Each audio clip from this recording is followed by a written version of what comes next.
Então vamos aqui à aula número 2. Nós vamos abordar o capítulo 4, elementos básicos de Fortran. Nós vamos começar falando de variáveis, né? Então, em um programa, uma variável é um conceito básico, né? E em um programa, a variável ela funciona como uma variável em uma expressão algébrica. Então, tem uma expressão algébrica, por exemplo, 2x mais 3. X é a variável. O que a gente faz? Vamos atribuir valores a x, realizar a operação e vamos obter valores diferentes para essa expressão. Então, em um programa, nós vamos ter variáveis também que vamos atribuir valores a ela para realizar operações. Um ponto importante é saber que a variável, na realidade, ela é uma referência de uma certa posição na memória do computador, né? Então, quando eu estou atribuindo um valor a uma variável, na realidade o que eu estou fazendo é escrevendo na memória do computador, naquela posição que é referenciada pela variável, um determinado valor, né? E variáveis de tipos diferentes, elas utilizam espaços diferentes de memória para serem armazenadas, e isso a gente vai ver que é importante, né? No Fortran temos tipos de variáveis diferentes e essas variáveis vão necessitar tamanhos diferentes para armazenamento na memória, né? Então, uma variável ela só pode reter um valor de cada vez, né? Se eu colocar um novo valor, atribuir um novo valor à variável, o valor anterior ele é descartado, né? Então ele diz,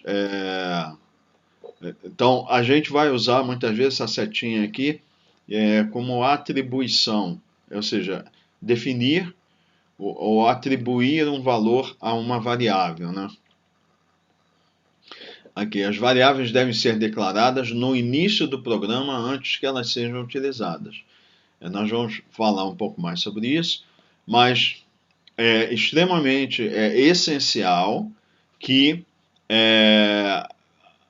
a gente declare todas as variáveis, elas têm que vir antes de qualquer instrução executável, todas as variáveis têm que ser declaradas e para que nós possamos utilizá-las. Então, nomes de variáveis. Cada variável deve receber um nome. O nome da variável que se refere a localizações na memória que a gente vai utilizar para fazer referência no programa.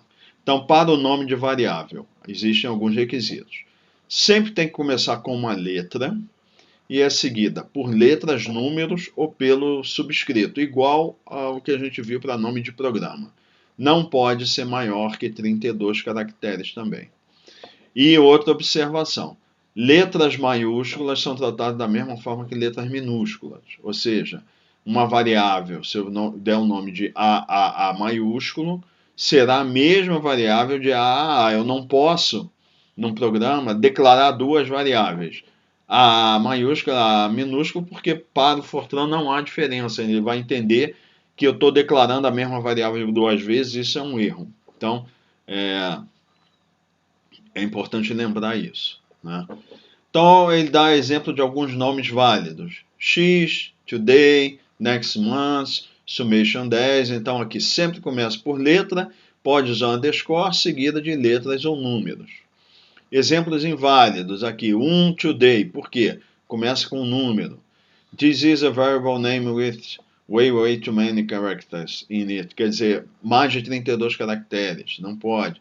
Next, aí o arroba aqui não pode, não é um símbolo permitido. Espaço não é permitido. Ponto de exclamação today não é permitido para nome de variável. Agora, se eu declarar uma variável com o nome today, a gente vai ver a declaração e colocar um ponto de exclamação, eu não estarei atribuindo esse ponto de exclamação ao nome da variável, mas o que vai acontecer é que o compilador vai entender isso como início de um comentário. Lembra que o comentário é sempre antecedido do ponto de exclamação. esse ponto de exclamação pode vir em qualquer posição do programa, não precisa vir na primeira coluna. Então eu posso declarar um nome variável, colocar aqui um comentário e escrever alguma coisa. O que vai acontecer é que o compilador vai ignorar tudo que tem do ponto de exclamação, inclusive para frente, né? Notar que o espaço entre next month, né, ou o caractere especial, o arroba aqui, né, não é permitido, né? E aí nós vamos ver que, como vai ser seguido, cada variável, além do nome, tem que definir o tipo dela, né? Agora nós vamos falar de palavras-chave. Então, na hora que a gente for escolher o nome da variável, é importante também, sempre que possível, que nós vamos atribuir nomes que tenham algum significativo, alguma significado importante no programa, que diga alguma coisa. Por exemplo, se eu estou fazendo resolvendo um problema que eu vou usar a aceleração da gravidade. Uma sugestão é que você ponha ou G minúsculo, né, ou grave, ou gravidade, ou alguma coisa assim, para fazer referência àquela grandeza que você está querendo resolver. Por exemplo, você vai trabalhar com π, então você tem que atribuir, definir lá, a gente vai ver que na realidade é uma variável cujo valor não vai modificar, a gente vai chamar de constante, mas ele tem que ser carregado, por exemplo, em uma variável, a gente usa o π, um nome que tem a relação, né? Não vai pegar um nome qualquer, xy, para atribuir um valor de π. Não, se quiser pode fazer, mas não é recomendável, porque isso facilita para a gente saber o que a gente está fazendo, né? Então, há certos nomes ou palavras, chamadas palavras-chave, que são reservadas, a gente não pode utilizá-las, tá? Por exemplo, no programa que a gente viu na aula anterior, aquele primeiro, nós vimos que tinha a palavra program, que tem um significado especial no Fortran, que é para identificar o início de um programa. Ou a palavra write, que tem o significado de que é um comando para que escreva um resultado, né? Então, essas palavras são chamadas palavras-chave, são reservadas, não podem ser utilizadas em nenhuma outra parte do programa que não seja para a finalidade que ela foi criada, né? Então, eu não posso criar um programa cujo nome é program, ou programa com o nome write, né? Nem posso criar uma variável com o nome program ou write, por exemplo, né? Porque são palavras-chave, né? Então tem um conjunto grande de palavras-chave do Fortran e a lista delas está apresentada na nota no apêndice G. Estava escrito o apêndice F, mas essa edição nova é o apêndice G, né? Então nós vamos lá para a página 225, onde está esse apêndice, tá?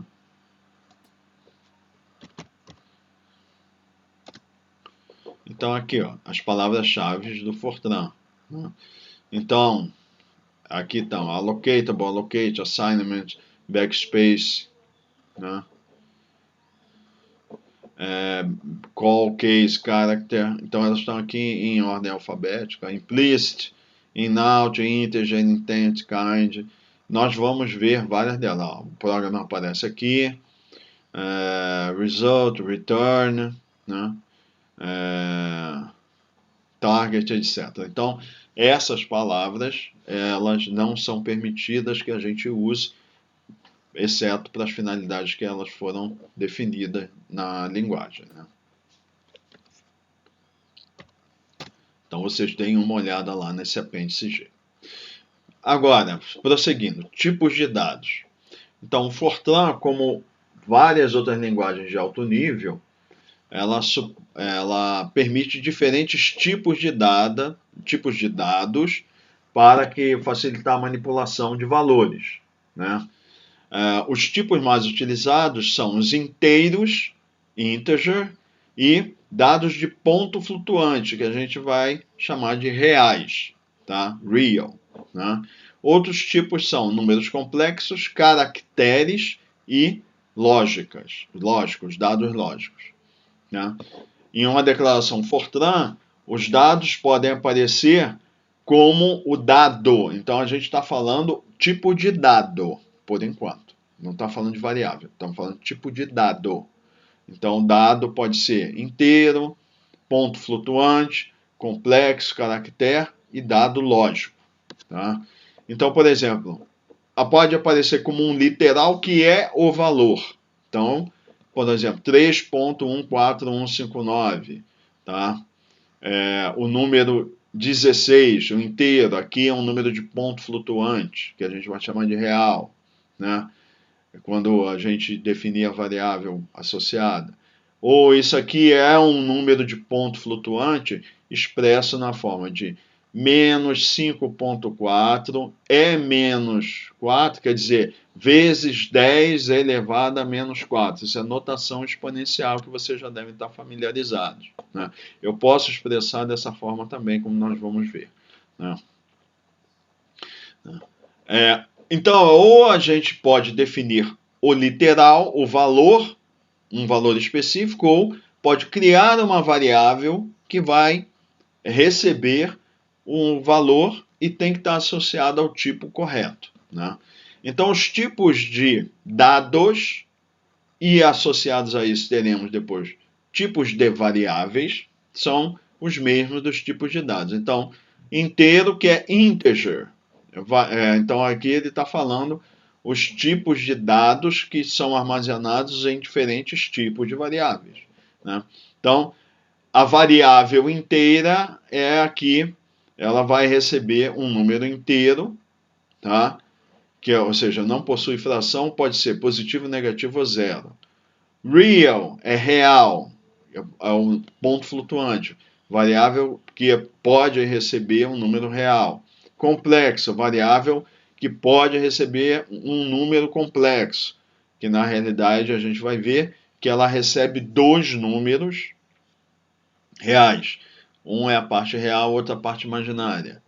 Caractere, character, né, que é o caractere, né, variável que é um caractere ou uma sequência de caracteres, que a gente vai chamar de cadeia de caracteres, em inglês string, né? E variáveis lógicas, que só podem receber dois valores, que é true, verdadeiro, ou false, que é falso, tá?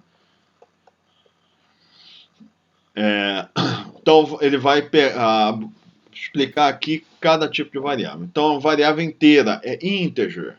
Então, inteira é um número completo, não tem fração, pode ser positivo, negativo ou zero. Inclui, por exemplo, os números 10, 0, menos 25, 5.148. Lembrando aqui, ó, na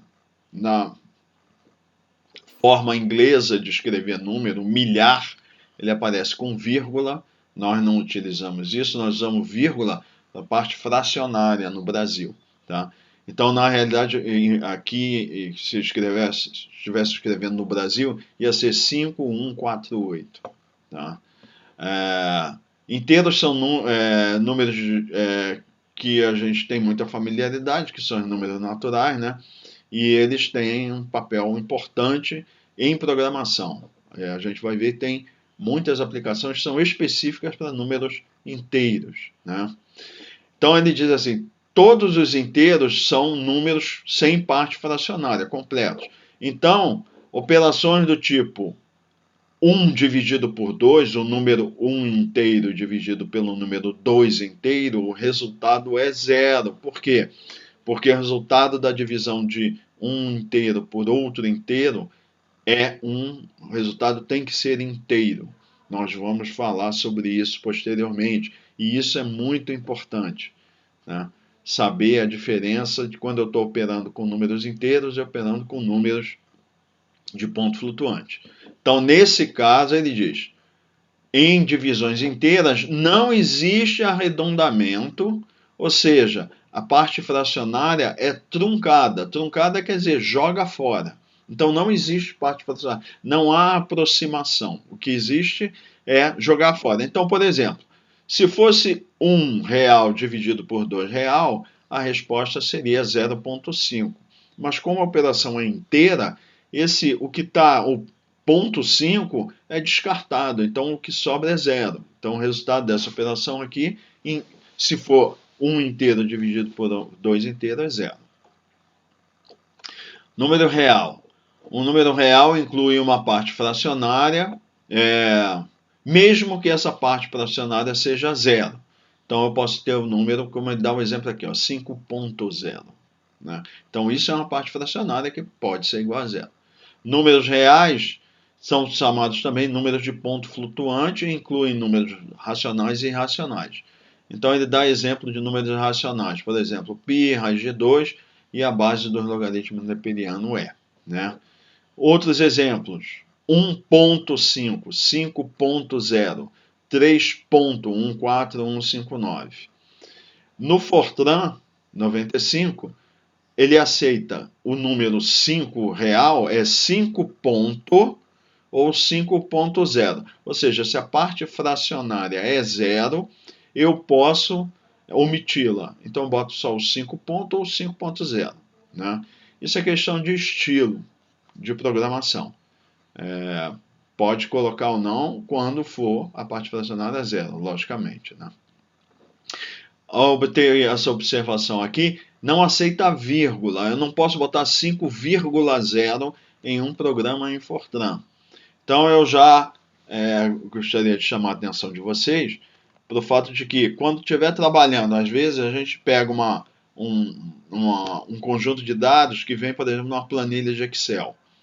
Os dados, normalmente em planilhas de Excel, eles vêm com vírgula. Né?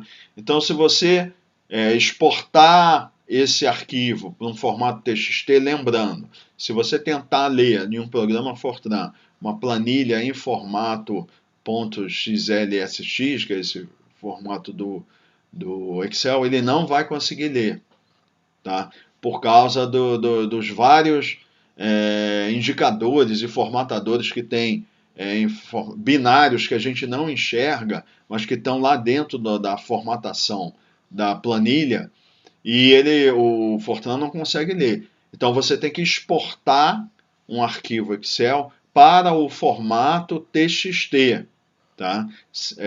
Sem formatação nenhuma. Formato padrão .txt. E aí, se a tua planilha tiver em vírgula, você vai ter que converter as vírgulas todas em ponto antes de botar para o teu programa ler. Porque o Fortran ele não lê vírgula nos números de ponto flutuante, tem que ser o ponto. Tá? Isso é importante saber. O número complexo é um número que compreende uma parte real, um número real e uma parte imaginária. Né? Se a gente escrever na forma A mais BI, A e B são números reais. E I é o padrão de números imaginários, onde I2 é igual a -1. Né? Os números complexos, eles são compostos. Então, o que ele diz é que A e B são números reais. Tá? Só que é um número só composto de duas partes. Em que a parte real é só um número e a parte imaginária é um outro número real, mas que tem esse i aqui. Mas quando a gente escreve em programação, a gente só vai escrever esses dois números reais aqui em um formato adequado que o Fortran vai conseguir entender. Tá? Que a primeira parte é a parte real e a segunda é a parte imaginária.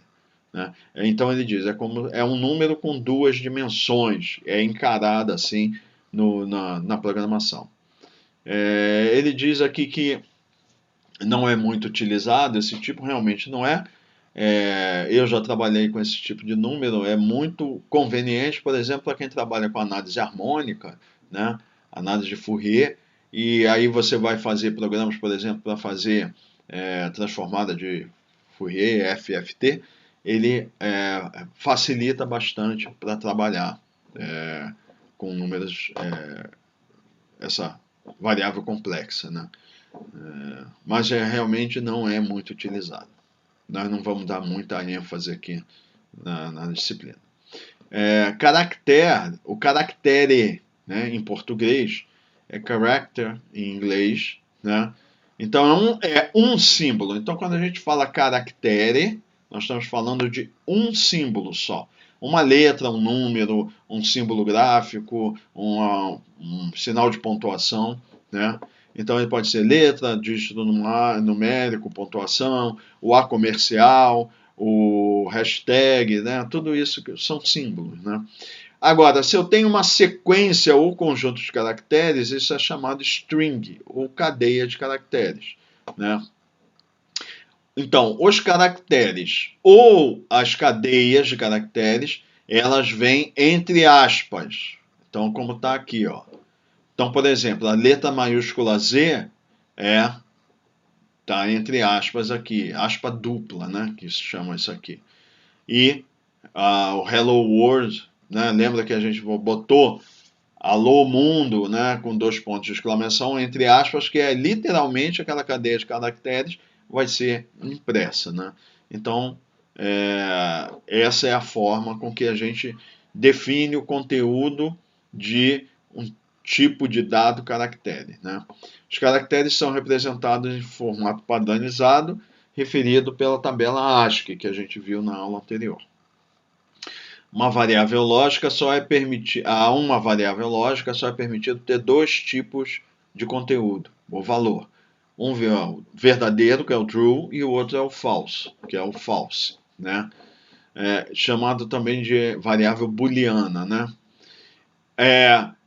A maneira de utilizar em Fortran para atribuir o valor a uma variável lógica ou definir um literal lógico é true com um ponto antes e um ponto depois e false com um ponto antes e um ponto depois.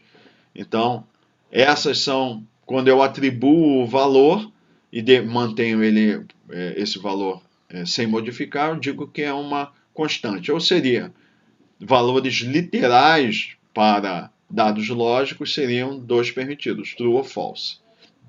Então ele diz que esse ponto que vem antes e depois, eles são obrigatórios. Tá? Aí nós vamos falar agora sobre a atribuição de tipo de dado histórico. Né? Isso vinha das versões mais antigas do Fortran até o Fortran 77, né? Que é o seguinte, isso foi incorporado ao Fortran 95, tá? Que é o seguinte, nas versões mais antigas do Fortran, quando eu não definia ou não declarava explicitamente o tipo de uma variável, ele fazia o que é chamado de atribuição implícita. Ou seja, nós vamos ver daqui a pouco como eu declaro a variável explicitamente. Eu dou o nome da variável e o tipo. Agora, eu poderia ter num programa, nas versões antigas do Fortran, uma variável, eu não declarava ela lá em cima e usava no meio do programa. Aí, o compilador ele atribuía implicitamente um tipo para ela que dependia da primeira letra do nome da variável. Então, era assim. Se ela começasse com letras entre I e N, considerava que ela era inteira. Caso contrário, era real. Então era assim, tinha a variável, não estava declarada em cima, aí no meio do programa aparecia a variável, sei lá, x. Eu não declarei ela, mas no meio do programa apareceu x. Aí o que fazia? O compilador automaticamente atribuía a ela, nesse caso aqui, tipo real. Se eu tinha uma variável que eu chamava de J1, a letra é J, está entre I e N, então não está declarado em cima, o compilador vinha e atribuía o tipo inteiro a ela. Né? Então, para permitir compatibilidade do Fortran 95 com o código antigo rodar no Fortran 95, porque muita coisa que foi desenvolvida no Fortran antigo, para não ter que refazer todos os códigos, ele manteve uma certa compatibilidade. Então, ele aceita alguns códigos antigos escritos em outras versões mais antigas do Fortran. Então você vê que quando a gente viu o compilador, o FTN95, quando você vai abrir o arquivo, ele permite lá que você faça em Fortran formato fixo, né, que era até o 77. Mas não deve fazer isso, deve evitar. Isso é só se você tinha um programa muito antigo e queria manter, não ter que refazer todo o código para manter compatibilidade. Então ele diz que o Fortran 95 ele permite também essa atribuição de tipo implícita. Então eu destaquei aqui em vermelho para ficar bem claro. No entanto, isso é uma prática de programação pobre. Não deve fazer isso. Nunca, nunca. Não é permitido. É permitido do ponto de vista de compatibilidade, mas não é permitido, que eu estou falando, você utilizar esse recurso. Não deve. Isso é péssimo, é inaceitável em termos de programação. Porque frequentemente vai levar você a cometer erro. Então, isso depois com o Fortran 90, e foi mantido por 95, lógico, embora seja permitido, foi só para manter compatibilidade com programas antigos, mas ninguém deve utilizar isso. Então, o que a gente faz? A gente vai desligar, vamos chamar assim, esse recurso dos nossos programas, para não permitir que ele aconteça. Como é que a gente faz isso?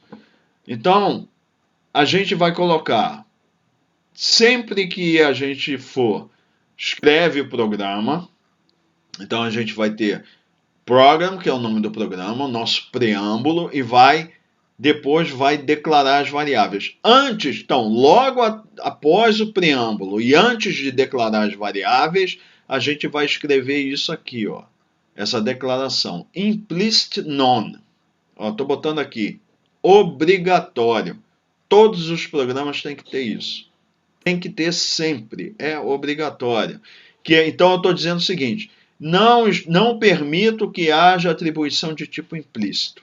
Quando você faz isso, você vai se livrar de um monte de problemas que poderiam ocorrer. Então, na nossa disciplina, todos os exercícios, provas, etc., nos exemplos que eu vou mostrar, vocês vão ver, sempre tem isso aqui. É obrigatório. Tá? Então, isso desliga a atribuição de tipo implícita e o compilador, qualquer variável que aparecer que não tenha sido definida explicitamente, aí o compilador vai indicar, ó, tem uma variável e vai dar um erro dizendo que você está usando uma variável que você não declarou. E aí obriga você a ir lá e declarar explicitamente a variável. Nós vamos ver nas próximas aulas alguns exemplos da vantagem da gente fazer isso. O que a gente ganha com isso? Para evitar erros, ok? Então isso será sempre obrigatório. É muito importante isso aqui. Prosseguindo. Então agora nós vamos ver como declarar as variáveis. Então assim, as variáveis Fortran devem ser declaradas antes de qualquer comando ou declaração executável. Então, elas vêm no início do programa, sempre. Tá? Não pode você declarar algumas variáveis, colocar alguns comandos e depois querer declarar de novo variável, não é permitido. Todas as variáveis têm que ser declaradas antes de qualquer declaração ou comando executável. Então, a gente vai ver como é que a gente faz isso. Então, declarando variáveis. Então, nós vamos declarar variáveis. Isso quer dizer o quê? Que formalmente a gente vai atribuir um nome a ela, um tipo, e isso vai o quê? Vai atribuir uma localização de memória para aquela variável. Tá? Como é que a gente faz isso? Então, na referência, vocês vão ver assim, muitas vezes aparecendo aqui entre esse sinal de menor e maior. Isso quer dizer o quê? Que aqui dentro eu vou colocar o tipo, tá? 2 pontos, 2 pontos, isso é a forma que a gente usa para declarar a variável, e aqui é a lista com os nomes de variáveis. Então, para um determinado tipo, eu tenho uma ou mais variáveis deste tipo que eu ponho os nomes aqui. Né? Então, o tipo deve ser um daqueles pré-definidos na linguagem. Inteiro, o integer, o real, ou ponto flutuante real, complexa, complex, caractere, que é character, e lógica, que é o logical, né? As declarações são colocadas no início do programa, após a declaração do programa, só que na nossa disciplina a gente vai colocar após o preâmbulo. Né? Por quê? Porque lá no preâmbulo você já vai ter que dizer, definir ou documentar quais as variáveis que você está usando, os tipos, nomes e para que elas servem. Tá? A gente vai ver exemplos depois, mas isso sempre virá no preâmbulo, antes de declarar a variável, vem como comentário. Então, por exemplo, eu quero definir uma variável inteira, o nome dela será today. Então eu ponho integer, dois pontos today. Tá? Então, outros exemplos. Então, integer, dois pontos, today, tomorrow e yesterday. Então, são 3 variáveis, cada uma com seu nome. Ó, observa que elas vêm separadas por vírgula. Tá? Eu tenho que colocar essas vírgulas, eu não posso dar espaço só, senão o compilador não entende. Tá? Real, dois pontos, ANS2, complex, Z, logical, answer, character, my letter. Então aqui, ó, eu poderia ter mais variáveis reais, mais variáveis complexas com outros nomes. Eu não posso declarar 2 vezes uma variável com o mesmo nome ou tipos diferentes, nem mesmo tipo. Se eu botar today, tomorrow, yesterday, today de novo, o compilador vai dizer, não pode declarar a mesma variável 2 vezes. Ou colocar today aqui e today aqui. Não pode, só pode ter um tipo. Tá? As declarações podem ser colocadas em qualquer ordem, ou seja, não é obrigatório vir inteiro, depois real, complexo, lógico, não é obrigatório. Eu posso ter integer, complexo, caractere, real, e eu posso, inclusive, repetir, eu posso ter integer today, real, complexo, logical, integer, tomorrow, yesterday. Não tem problema. Porque muitas vezes você está desenvolvendo o programa e isso eu já falo aqui, mas eu vou repetir isso, eu vou insistir isso várias vezes para vocês. Nunca tente sentar e escrever o programa todo de uma vez e depois testar o programa. Tá? Nunca faça, não é uma boa prática você fazer isso. A gente vai ver a abordagem top-down em que a gente vai resolvendo o problema passo a passo. Tá? Então, o que acontece? Muitas vezes você tenta escrever o programa todo de uma vez, começa a aparecer um monte de erros e você tem muita dificuldade de identificar erros quando você faz isso, se o problema for muito complexo. Tá? Então, o que a gente tem que fazer? A gente vai resolvendo o problema, ou escrevendo o programa, passo a passo, devagar. Então, a gente faz uma parte, e aí o que vai acontecer? Você vai ter ali as suas variáveis que você definiu para aquela parte do programa. Aí você testa, resolveu. Então você teve lá algumas variáveis inteiras, outras reais, coisa e tal. Aí você vai para uma outra etapa do programa. Você vai ter novas variáveis. Às vezes, para identificar melhor qual variável está associada a qual parte do programa, você redefine lá em cima novas variáveis, integer, real, etc, etc.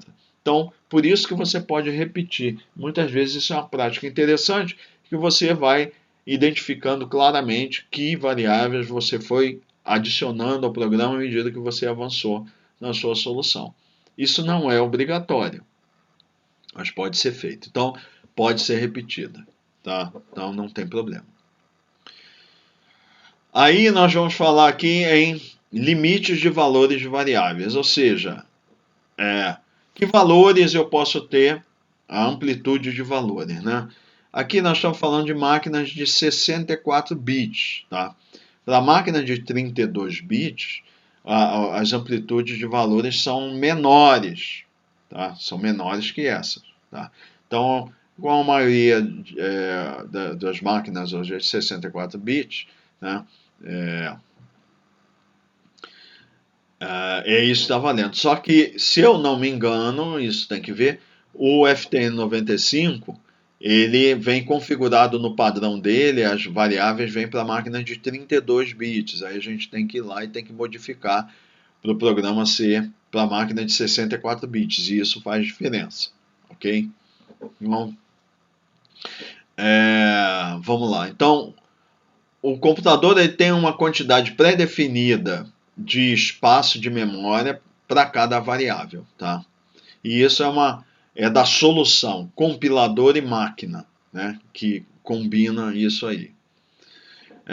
Isso vai impactar diretamente o tamanho ou a amplitude de valores dos números que podem ser representados. Então, por exemplo, para a máquina de 64 bits, o inteiro ele pode vir desse número aqui. Menos 2 bilhões, 147 milhões, 486,48 a mais 2 bilhões, 147 milhões, 483, 647. Aí ele diz, para a maioria das aplicações, esses valores aqui são suficientes, né? Para a máquina de 32 bits, se eu não me engano, é de menos 32.767 a mais 32.767. É bem restrito, né? Os números reais, né, eles variam aproximadamente entre de menos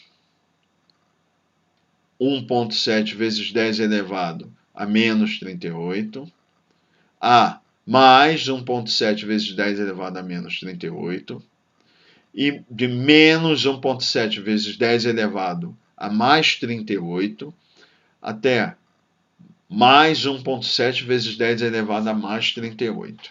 Tá? E nesse caso, ele está falando de... isso vai suportar 7 dígitos de precisão. Tá? Que aí aqui ele faz uma mistura, porque isso aqui é para a máquina de 32 bits. Tá? Para a máquina de 64 bits é 10 elevado a mais ou menos 308 e não mais ou menos 38. Então, esse aqui é para a máquina de 64 bits e aqui é mais ou menos 308. E isso daqui seria para a máquina de 64 bits com 15 dígitos de precisão. A gente vai falar um pouquinho mais sobre isso. Tá? Então, para a máquina de 64 bits, então é isso. É mais ou menos 308 essa potência. Então, são números, uma amplitude bem grande. Né?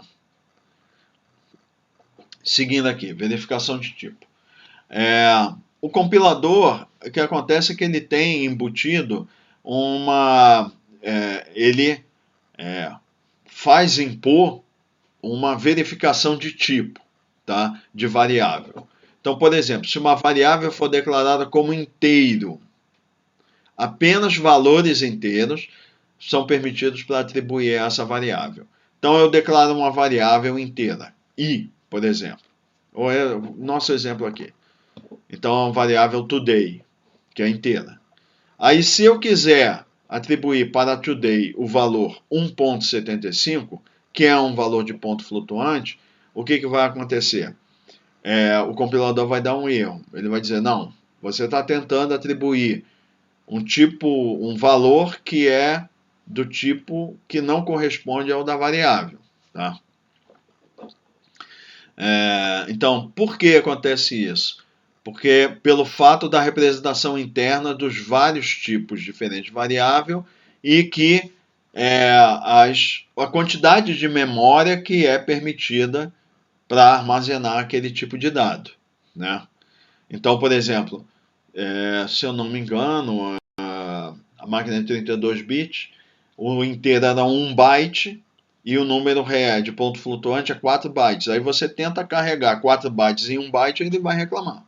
Agora, o que acontece? O compilador pode, algumas vezes, reconhecer um erro de tipo e implicitamente ou automaticamente fazer a conversão. E isso é altamente perigoso, pode levar você a cometer uma série de erros. Nesse caso, o que ele está querendo dizer é o seguinte: eu posso atribuir uma variável, um tipo real, então essa variável aqui, ó, ANS2, e aí eu vou tentar carregar um número inteiro na variável real. Aí o compilador vai fazer o quê? Vai pegar esse valor que é inteiro, converte em real e armazena.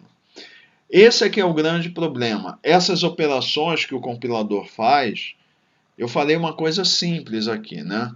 De pega a variável real, eu tento atribuir um valor inteiro, o compilador reconhece, transforma em real e armazena. Mas já não funciona ao contrário.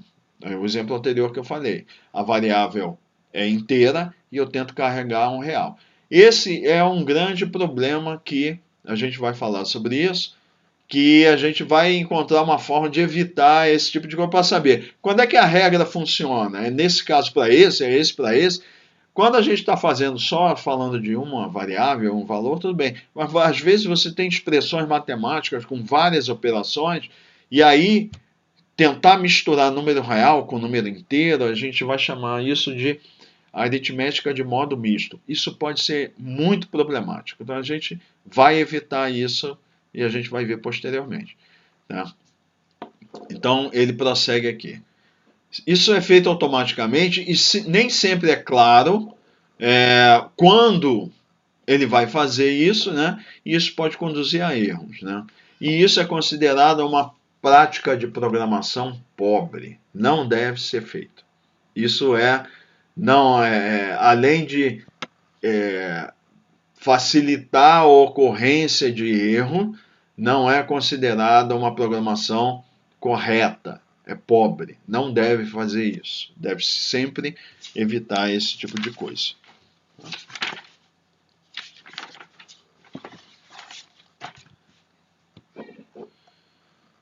Então, prosseguindo. As conversões entre tipos, então, elas devem ser feitas explicitamente, ou seja, eu é que vou pegar, eu quero pegar esse número inteiro, quero armazenar ele numa variável real. Então, eu vou converter explicitamente esse valor em real e armazenar. Então, a gente não vai deixar o compilador fazer isso. Nós vamos assumir o controle para fazer esse tipo de operação. Depois nós vamos ver formas de fazer isso. Tá? Então ele fala aqui, no início, quando a gente está começando a trabalhar com programação, isso daí aborrece, é chato. Mas isso aqui pode causar erros sutis e dificultar muito para a gente encontrar erros. Isso aí é uma coisa que a gente se acostuma. Depois que a gente começa a fazer, não comete mais o erro. Mas tem que ter uma disciplina para a gente fazer isso. Isso é bem fácil de se conseguir. É só a gente ter cuidado na hora de programar e adquire o hábito de fazer isso sempre e a gente não vai ter problema. Tá? Então a gente deve sempre assumir o controle das conversões de tipo. Nunca deixar o compilador fazer isso sozinho. E a gente vai aprender como fazer isso. Bom, inicialização. Então, assim, a variável é o quê? É uma posição na memória que fica lá pronta para receber valor. Tá? Então, assim, eu posso, no momento que eu declaro a variável, eu já posso atribuir um valor inicial a ela. Isso é chamado a inicialização. Tá? Então, essa inicialização, ela não é obrigatória. Na hora que eu estou declarando a variável, não necessariamente eu tenho que inicializá-la, mas muitas vezes isso é conveniente. Tá? Então, por exemplo, ele vai definir uma variável inteira chamada today's date e quer atribuir a ela o número 15, que é o 50º dia do mês. Então ele bota integer, dois pontos, today's date. Então até aqui a gente já viu, eu estou criando uma variável com esse nome e atribuindo o tipo inteiro a ela. Aí ele põe o sinal de igual e 15.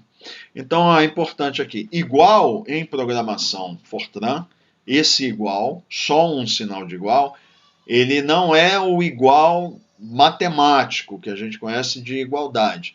Ele é o símbolo de atribuição. O que eu estou fazendo então? Eu estou atribuindo o valor 15 à variável today's date, ou seja, vai ser escrito na posição da memória correspondente a essa variável o número 15. Isso é atribuição. Pega o valor 15 e escreve na memória. Então aqui estão outros exemplos, né? Então eu posso declarar diversas variáveis e atribuir imediatamente o valor a ela. Então, today's day 15, tomorrow 16, yesterday 14. Reais também, eu posso fazer isso com qualquer outro tipo de variável. Então, uma variável AVE, atribuir o valor 5.5. Observe aqui também o seguinte, ele fala espaços ou pode-se colocar espaço ou não entre, né, o nome da variável e o seu valor. Ou seja, está botando aqui, ó, o nome da variável igual e 15, sem espaço. Ou posso colocar o nome, um espaço, o igual e um espaço. Então, o sinal de atribuição pode vir junto ou separado por espaço, um ou mais espaços, né? As vírgulas são utilizadas para separar as diversas variáveis que estão sendo declaradas na mesma linha, né? E aí, variáveis que eu declarei aqui com um valor, atribuí um valor inicial, podem ser modificadas durante a execução do programa, elas podem mudar o valor, não tem problema. Agora nós vamos falar de constantes. Então uma constante é uma coisa que parece contraditória, mas a constante é uma variável que não pode ser modificada durante o programa. Ou seja, é o conteúdo de uma variável que não pode... que a variável que é uma posição na memória. E aí esse valor, eu vou atribuir um valor para ele e não vou permitir que ele seja modificado durante toda a execução do programa. Então, por exemplo, eu quero declarar uma variável π, tá? Então, lógico, esse sinal, né, a letra grega não vai ser permitida, mas vai ser assim, ó, π, né? E eu quero atribuir esse nome para ela como 3.14159, tá? Então, provavelmente no programa eu não vou ter que modificar o número de π, né, durante a execução. Então, como é que eu faço isso? Um qualificador que eu chamo de parâmetro, parameter, que vai declarar uma variável como constante, atribuir o valor inicial a ela e não permite que seja modificado durante a declaração. Como é que eu faço isso? Então, por exemplo, eu vou declarar a variável π e atribuir o valor, só que como real. Aí eu vou colocar assim, real, só que ao invés de botar direto dois pontos, eu boto vírgula, parameter, tá? Aí, dois pontos, π igual a 3.14159. Posso fazer com uma inteira também. Então, integer, a mesma coisa. Parameter, dois pontos, aí boto width igual a 1280. O que vai acontecer? Se eu faço a declaração dessa forma, se eu tentar, ao longo da execução do programa, modificar o valor de uma dessas variáveis, o compilador ele vai indicar um erro. Vai dizer, ó, está tentando modificar o valor da variável que é um parâmetro. Então, anotem aqui, ó. A variável, para ser atribuído um valor a ela vem do lado esquerdo sempre do sinal de atribuição. Eu não posso ter a operação como a gente faz matematicamente, x mais y igual a 2. Isso, porque o igual aqui não é igual da equação. Então, do lado esquerdo do sinal de atribuição, só pode vir um nome de variável de cada vez. Tá? E aí o que acontece? Se ao longo, eu declaro como um parâmetro, se ao longo do programa, em algum lugar, aparecer essa variável que é parâmetro, à esquerda de um sinal de atribuição, o compilador já vai dizer. Na compilação ele diz, ó, isso aqui é um parâmetro, você não pode modificar o valor. Tá? Então isso garante que essa variável ela vai assumir um valor constante e não vai ser modificado. Tá? Então, prosseguindo. Então agora a gente vai falar de comentário. Comentário a gente já falou na primeira aula, né? Comentários são informações para o programador e ignoradas pelo compilador. O ponto de exclamação, ele identifica o início do comentário. Qualquer informação após o ponto de exclamação é ignorada pelo compilador, né? Então, os comentários incluem informação sobre o programa, né? Então aqui ele diz que a gente já viu no preâmbulo nisso, né? Que nossos programas sempre terão preâmbulo. Última data de modificação, nome do programador, detalhes sobre a atualização, etc. Né?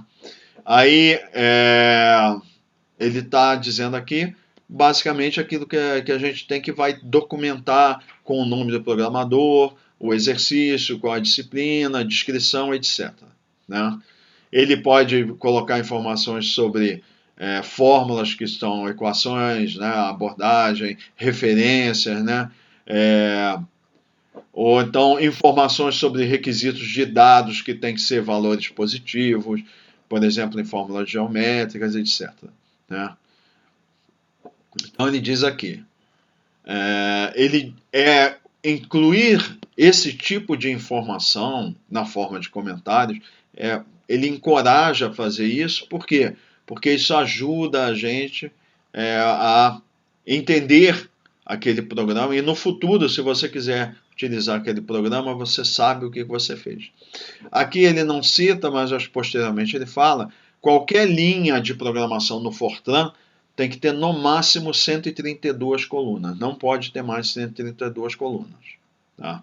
Então, uma linha de comando no Fortran, ou um comentário, tudo, no máximo 132 colunas. O compilador não lê nada além de 132 colunas.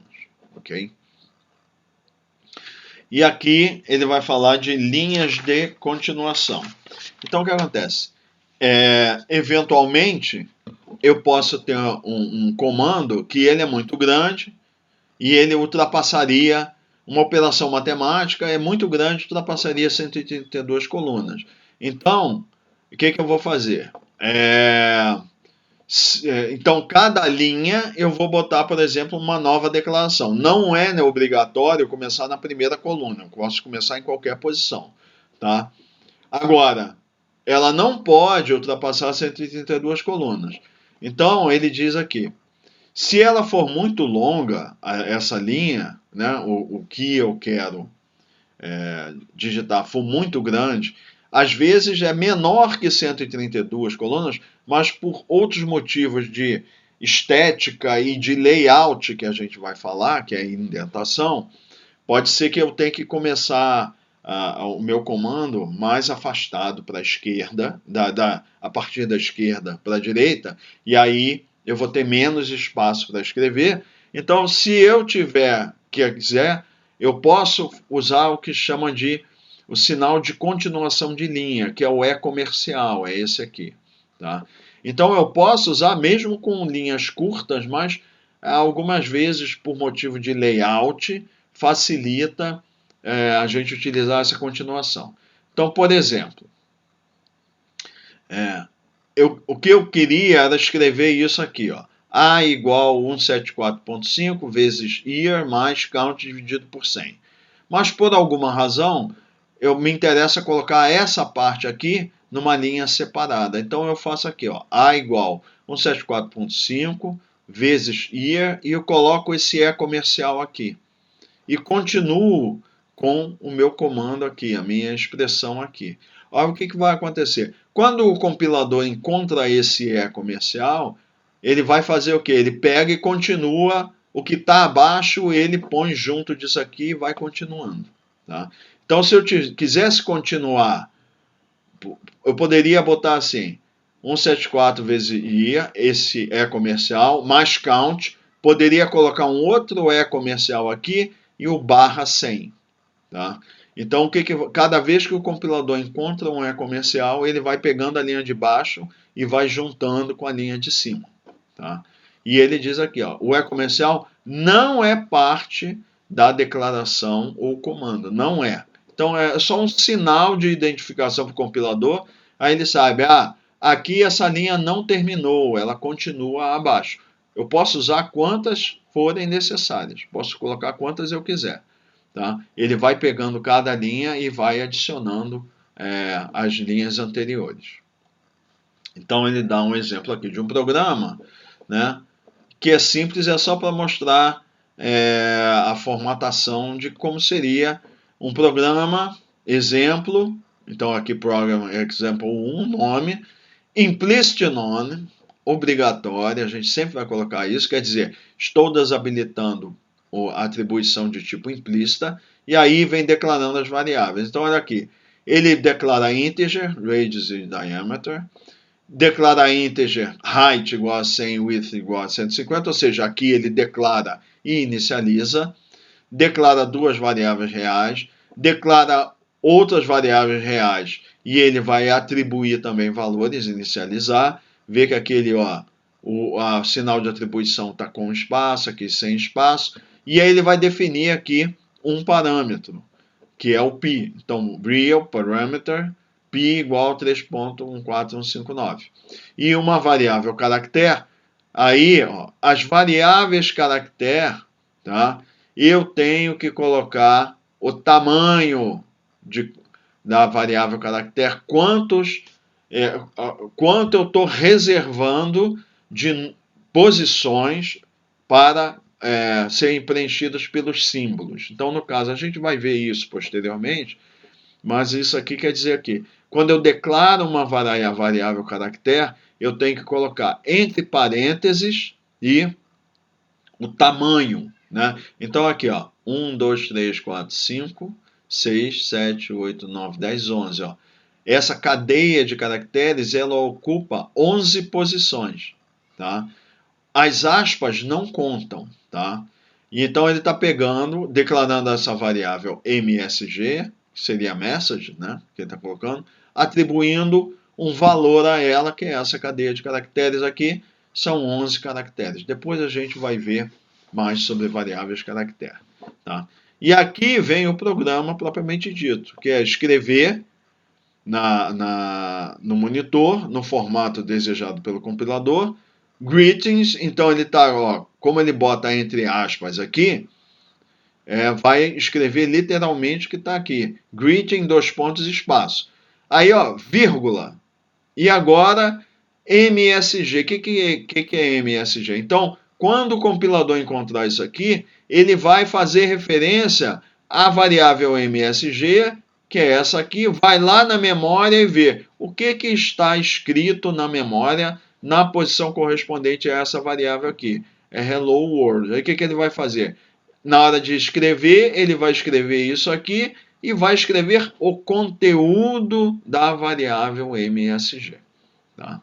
Então é assim, a gente vai ver isso posteriormente. Então, quando eu ponho a variável aqui num comando de escrita, o que eu estou fazendo é mandando o compilador ir à memória, verificar o que está escrito lá e escrever aqui.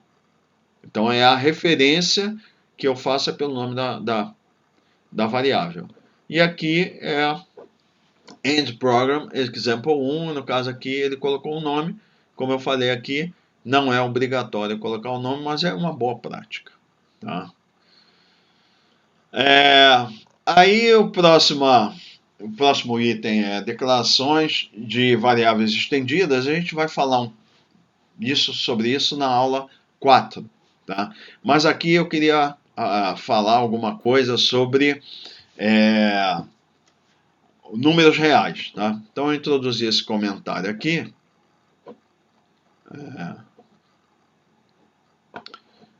Eu vou modificar a posição para facilitar. Então, eu vou deixar aqui, quem quiser copiar, tá? É só parar o vídeo e pegar esse conteúdo que está aqui. Então, vamos seguindo o que está aqui. Número real. Então, os números reais, qualquer número real, é composto de duas partes. A primeira parte é a mantissa e a segunda parte é o expoente. Tá? Então, a mantissa é sempre um valor entre 0,1 e 1. Tá?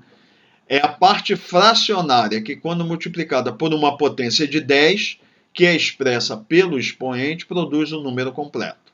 Tá? Então, olha só. Vamos pegar, por exemplo, esse número aqui. 1, 2, 3, 4, 5, 6, 7, 8.9. É esse número aqui. Em máquinas de 32 bits, ela tem 7 dígitos significativos.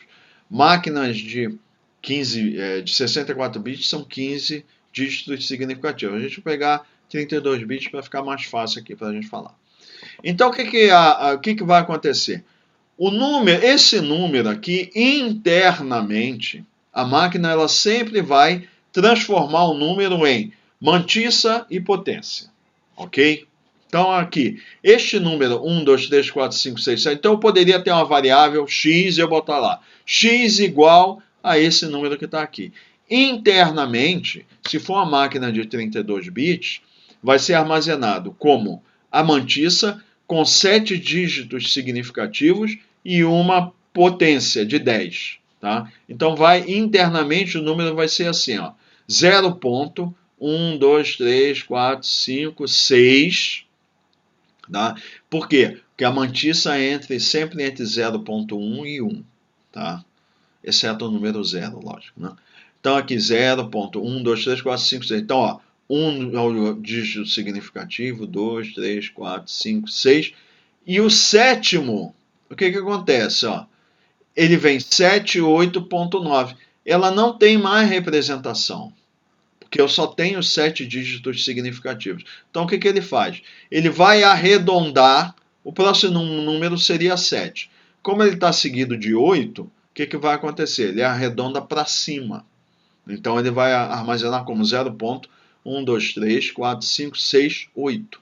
Porque eu só tenho 7 dígitos significativos. E vai multiplicar por uma potência, que seria 10 elevado a 8. Tá? Então, seria 10 elevado a 8, porque está aqui, ponto. 1, 2, 3, 4, 5, 6, 7, 8. Potência vezes 10 elevado a 8. Aí o que vai acontecer? O número que vai ser armazenado é esse aqui, ó. 1, 2, 3, 4, 5, 6, 8, 0.0. Porque eu só tenho 7 dígitos significativos. Mas o número que eu queria era esse aqui, ó.